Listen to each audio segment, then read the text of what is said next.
Haris run नहीं बन रहे थे। फिर कप्तान ने pre Asia cup press conference में बोला कि हारिस बहुत अच्छा प्लेयर है, कुछ ना कुछ करेगा।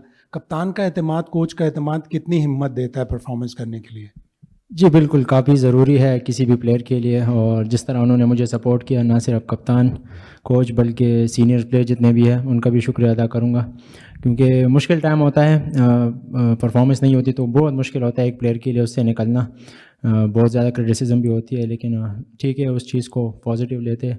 और thanks to them, captain, coaches और जो सीनियर प्लेयर है टीम में मौजूद, उनका भी शुक्रिया।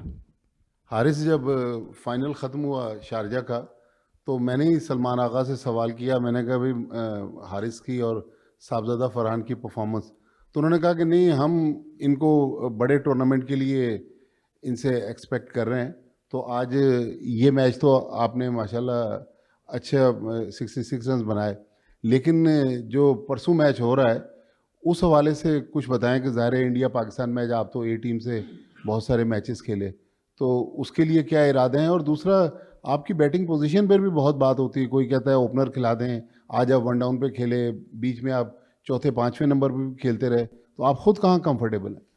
सर, ये टीम की रिक्वायरमेंट्स होती है, जिधर उनको चाहिए, चाहे वो मुझे अगले मैच में कह दे कि आपने 10 नंबर पे जाना है तो मैं रेडी हूँ।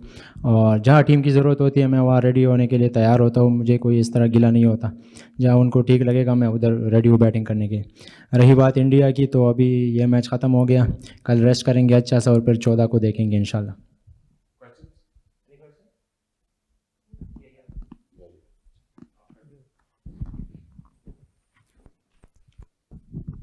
हारिस अगेंस्ट स्पिन आज पूरा रेंज दिखाया, inside out shots, sweep both in front of square, slog sweep behind. So क्या प्रिपरेशन रहती है? और वो ट्राई सीरीज में you obviously faced a lot of quality spinners, so उससे कितना हेल्प मिली?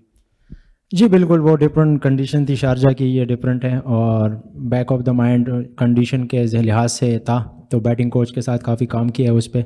अभी भी कर रहा हूँ, मज़ीद करने की ज़रूरत है, ये नहीं है कि कंप्लीट है हुए, लेकिन मज़ीद काम कर रहा हूँ। और अपने कामनेस वगैरह पे, बैटिंग में कैसे लाना है, स्पिन पे कैसे टैकल करना है, बिल्कुल मुझे पता है, उस पर काम करना है और उस पर मज़ीद काम भी कर रहा हूँ। बैटिंग जो सीनियर्स प्लेयर्स हैं उनसे भी पूछ रहा हूँ, और जो बैटिंग कोच है उनके साथ भी काम कर रहा हूँ, तो मज़ीद इंशाल्लाह इसमें निखार लाना है। हारिस, ये तो आपने टीम मैन होने की बात की कि जहाँ टीम मुझसे ज़रूरत चाहेगी वहाँ मुझसे बैटिंग कराएगी, लेकिन जो कुछ आपके साथ हो रहा था, जो तनकीद हो रही थी, कह रहे थे कि इसको ड्रॉप कर दो, साहबजादा से विकेट कीपिंग करा लो, कुछ बात हो रही थी आपकी टीम मैनेजमेंट से? और आज के मैच के लिए आपको कब बताया गया कि आप टॉप ऑर्डर में खेलेंगे? सर, उन्होंने, टीम मैनेजमेंट ने ऐसी कोई बात नहीं की, हमेशा उन्होंने सपोर्ट किया। ना साहबजादा की बात हुई है, और उन्होंने मुझे ही एज अ विकेट कीपर देखा है, बीइंग यहाँ आते हुए ट्राई सीरीज़ में भी, एशिया कप में भी। और जो कॉन्फिडेंस उन्होंने दिया, मेरा फ़र्ज़ था कि मैं उनको डिलीवर कर सकूँ, अल्हम्दुलिल्लाह आज हो गया। और यही कोशिश जारी रही कि आगे भी डिलीवर करूँ और उनका ट्रस्ट का मान रखूँ। हारिस, यहाँ की पिच में और शारजा की पिच में क्या फ़र्क लगा? दूर से तो ऐसा लग रहा था ग्रास भी है और बाउंस भी हो रही है पिच। ये उससे ज़्यादा अच्छी है बैटिंग के लिए, बनिस्बत बॉल अच्छा आ रहा था, इतना स्पिन नहीं होता। शारजा में ज़्यादा ग्रिप करता है वो, ट्रू पेस होता है, या इतना स्पिन नहीं होता, या आपको रन्स मिलते हैं। और एक साइड पे आप कह लें बाउंड्री भी छोटी है, तो यहाँ इतना स्पिन वगैरह नहीं हो रहा था, वहाँ ज़्यादा हो रहा था। हारिस, हाय। बाबर और रिजवान के ओमिशन को लेके माइक हैसन कोच ने बोला है कि स्ट्राइक रेट्स का इश्यू था। क्या उस आपके मतलब बैटर्स पे कुछ दबाव रहता है कि अगर पिच थोड़ा मुश्किल भी हो, कि वो अभी इतना एम्फेसिस है कि स्ट्राइक रेट्स अच्छे होने, कि कभी भी इनिंग्स में अगर आप फंसे भी तो आपको मूव ऑन, और आपकी अप्रोच क्या ऑल्टर होती है उसकी वजह से? देखिए, इस टीम ने साबित किया हुआ है, हम ढाका गए, हमने 180 किया। किसी भी टीम ने ढाका में 180 नहीं किया मीरपुर में, अगर आप उठा के देख लें। हमने वेस्ट इंडीज़ में 180 किया, हमने शारजा में 200 किया। पाकिस्तान की टीम ने अभी तक यूएई में 200 नहीं किया, यूएई में हमने उधर भी 200 किया। तो अप्रोच टीम की ऐसी ही रहेगी जिस तरह हम खेल रहे हैं, और यही वो भी है, सजेशन भी है, और उनकी तरफ से डायरेक्शन भी है कोच और कप्तान की तरफ से। We've got Sufyan Mahmood, Oman's all-rounder, with us. We'll start taking the questions. First question.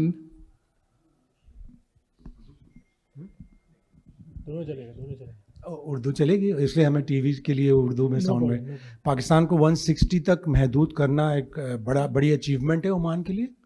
जी जी बिल्कुल, ऑब्वियसली मेरे ख्याल में जिस तरह हमने स्टार्ट किया था, और जैसे बाद में 10 ओवर्स के बाद गेम चेंज हुआ, हम लोग और भी कम रिस्ट्रिक्ट कर सकते थे, लेकिन ओवरऑल आई थिंक हम लोग बॉलिंग से खुश हैं काफ़ी, जिस तरह लड़कों ने बॉलिंग की है और कम बैक किया है 10 ओवर्स के बाद जब 80 रन थे आई थिंक, तो bowling has been good overall. What exactly happened to batting? Especially, was it tough to handle the spin? But you're used to playing spin. Then what? No I think we couldn't make partnerships. अगर हम partnerships करते तो इससे अच्छा कर सकते थे, तो बीच में जो पार्टनरशिप चाहिए थी वो हुई नहीं, जिसकी वजह से ये रिजल्ट आया. पार्टनरशिप्स होती तो I think it could have been better.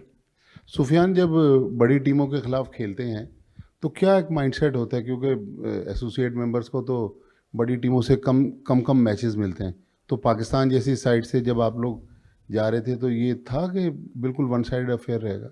नहीं, हम लोग ड्रेसिंग रूम में भी यही बात कर रहे थे कि हम लोग ऑब्वियसली पॉजिटिव थे मैच को लेके, और जब भी पाकिस्तान या किसी भी बड़ी टीम से मैच होता है तो एक ऑब्वियसली मोमेंट होता है हमारे लिए, क्योंकि हम लोग, आपको पता है, एसोसिएट कंट्री है, जिस तरह हमारी पूरी जर्नी होती है क्रिकेट की थोड़ी डिफरेंट होती है टेस्ट प्लेइंग नेशन से, तो ऑब्वियसली अच्छा एक्सपीरियंस होता है और सीखने को मिलता है. अभी भी मेरी बात हो रही थी कुछ प्लेयर से, तो जिस तरह नॉलेज शेयर होती है और गेम के बारे में और जानने को मिलता है, वो हमें आगे के मैचेस के लिए काम आता है. तो it's always good to play against big sides. Sufyan, can you tell us a little bit about Amir Kaleem? I mean, he was retired from the game, then he came back at 43. He dropped a catch early, then to come back, pick up 3 wickets. The way he bowled, just tell us a little bit about him and what keeps him going and what he I think brings to Amir the team. Bhai is a champion player. He has, as you said, he is 43 years old and still going on, very fit and always performing. And जिस तरह वो, like the way he takes the game and he's always pumped up, and he always makes sure that वो अपनी performance से team के जो है ना वो boost करें माहौल. So he's always been a match winner, and even in domestic cricket in our Oman matches, he's always very good, and he's always the top performer. Even now in T20, he was the top performer before we came. So he's been doing really well, and as you said, he retired in between, and then he came back. The whole journey, if you see the whole journey, it has been great, and not a lot of people know about him over here, but we have seen him from where he has to where he is now. So it's obviously a very big moment for him to perform against a side like Pakistan, and obviously he will remember it for all of his life. Sufiyan, कैसा experience रहा? पहला Asia cup का match था आपका, overall bowling कैसी रही? और experience अच्छा था. Obviously first time Asia cup खेल रहे हैं और पाकिस्तान के सामने पहला मैच था, तो आई थिंक ये जो गैप है, जैसे आप देख रहे हैं एसोसिएट कंट्रीज़ का और टेस्ट प्लेइंग नेशंस का, ये ऐसे ही कम हो सकते हैं जितना आप एक दूसरे से खेलोगे. अगर आप 2 साल में या 3 साल में एक बार खेलोगे मैच, तो ऑब्वियसली वो डिफरेंस तो रहेगा हमेशा.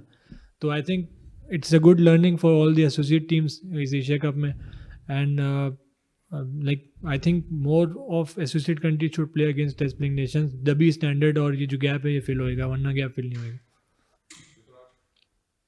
जी जी, हम ओमान या यूएई जैसे टीम को अक्सर हम लोग ऐसे बड़े टूर्नामेंट्स में देखते हैं, मगर आप ओमान की क्रिकेट सेटअप के बारे में हमें कुछ बोल सकते हैं कि कैसा है वहाँ का क्लब क्रिकेट स्ट्रक्चर? हमको यूएई में हमने देखा है, तो ओमान के बारे में अगर आप थोड़ा हमें बता सकते हैं, और ओमानी नेशनल्स कितना इन्वॉल्व है क्रिकेट में, वो लोग कितना आगे आए हैं, मीन्स कितना इनकरेजमेंट मिला है, कुछ ऐसा सिस्टम इन लोगों ने बनाया है ओमान क्रिकेट एसोसिएशन ने, जैसे लोकल लोगों को भी या लोकल प्लेयर्स को भी मौका मिले? देखें, ओमान क्रिकेट की जो जहाँ तक फैसिलिटीज़ की और स्ट्रक्चर की बात है, वो हमारे पास 2 प्रॉपर ग्राउंड्स हैं. 2021 का वर्ल्ड कप भी वहाँ पे होस्ट हुआ था यूएई के साथ, और हमारी जो प्रीमियर डिवीज़न क्रिकेट होती है, टॉप डिवीज़न, उसमें कॉर्पोरेट टीम्स, कंपनीज़ की टीम्स होती हैं, और अच्छा कॉम्पिटिटिव क्रिकेट होती है. पाकिस्तान से, इंडिया से फर्स्ट क्लास प्लेयर्स वगैरह आते हैं खेलने के लिए. कोकाकोला बॉल से होती है, फ्लड लाइट्स में होती है, अच्छी विकेट्स पे होती है, अच्छी आउटफील्ड्स प्रॉपर ग्राउंड में होती है, तो अच्छी क्रिकेट है.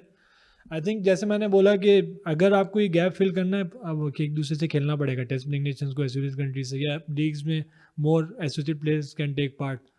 तो जहाँ तक ओमानी नेशनल्स की बात है, मैं ओमानी नेशनल हूँ. मैं पिछले 15 साल से ओमान के लिए खेल रहा हूँ. और जहाँ तक और नेशनल्स की बात है, डोमेस्टिक में नेशनल्स की टीम्स हैं, 5 से 6 टीमें हैं, और कम्प्लीटली नेशनल्स. अभी हमारी 2-3 महीने पहले all Bahraini nationals versus all Omani nationals की सीरीज़ हुई थी, तो इट वाज वेरी गुड, और अच्छी क्रिकेट खेलते हैं. ऑब्वियसली अपकमिंग प्लेयर्स हैं, लेकिन दे आर रियली टैलेंटेड. वो पैशन और वो जो भूख है ना, वो नज़र आती है उनके अंदर कि दे वांट टू सक्सीड. जैसे आपने अफगानिस्तान की मिसाल देखी है, वो जिस तरह वो ऊपर आए, तो इनके अंदर भी वो चीज़ है, नज़र आता है कि ये लोग they have the whole thing in them कि उनको आगे बढ़ना है. तो within I think few years आप और ओमानी नेशनल्स भी टीम में देखें, पॉसिबिलिटी है. Thank you, Sufyan, and all the best for Thank the you, thank remaining you, games. thank you. We'll have Pakistan's